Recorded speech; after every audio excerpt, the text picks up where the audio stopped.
saylka saddexaad wuxuu leeyahay waxaan ka shaqeeyaa isbitaal anigoo hawl muhiima ku jira oo aanan ka tegi karin haddii salaaddii soo gasho ama jumco ha noqoto ama salaaddii jamaacada ha noqotee salaaddana aanan ka gaadhi karin maxaan sameeyaa waxaan dhihi karaa tusaale ahaan qofku wuxuu waardiye ka ahaan karaa qof naf laga dhowrayo dhakhtar buu noqon karaa qalliin ku dhex jira qof la qalayo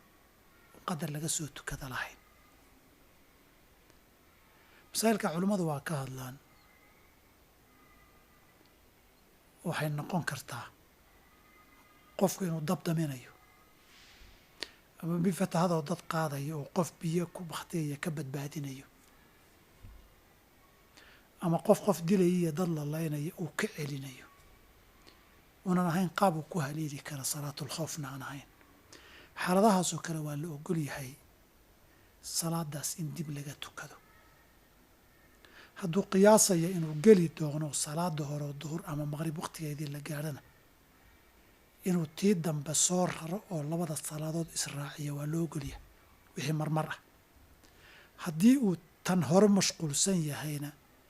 xataa ta dambe wakhtigeeda ay la gasho inuu dib dhigo oo ta kale la tukada waa la ogolyahay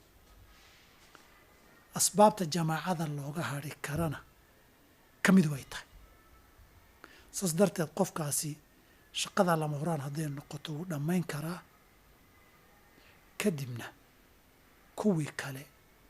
ayuu imanayaa oo salaaddii wakhtigeedii